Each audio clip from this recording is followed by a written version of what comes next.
Endometrial polyp অর্থাৎ জরায়ুর ভিতরে, আমরা যদি একটা ছবির মাধ্যমে দেখাই তাহলে এই যে জরায়ুর ভিতরে যে এগুলো পলিপ, এই পলিপগুলো যদি থাকে তাহলে যে সমস্যাটা হলো যে এখানে বাচ্চাটা যখন মানে বসার জায়গাটা ঠিক মতো পায় না, তাছাড়া মাসিকও এত অনিয়ন্ত্রিত থাকে যে সে প্রেগনেন্ট হতে পারে না।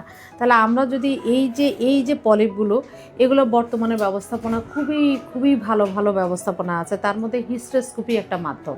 হিস্টেরোস্কোপির মাধ্যমে অর্থাৎ একটা মেশিনকে যদি আমরা এইভাবে জরায়ুর ভিতরে ঢুকাই, তাহলে এই মেশিনের মাধ্যমে এই যে পলিপটা আছে এটাকে আমরা রিমুভ করে নিয়ে আসতে পারি।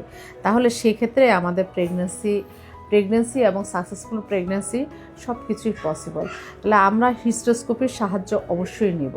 এন্ডোমেট্রিয়াল পলিপ কখনো ব্লাইন্ডলি চিকিৎসা করা উচিত না, কারণ আগে ব্লাইন্ড চিকিৎসা আমরাও করতাম, কিন্তু বর্তমানে ল্যাপারোস্কোপি যে ব্যবস্থাপনা আছে অর্থাৎ আধুনিক চিকিৎসা পদ্ধতি, তার মাধ্যমে খুব সহজেই এই এন্ডোমেট্রিয়াল পলিপগুলোকে রিমুভ করা যায়। তা আমরা মানে এখন অনেক সেন্টারেই আমাদের এই হিস্টেরোস্কোপিক রিমুভাল অফ এই এন্ডোমেট্রিয়াল পলিপ আছে।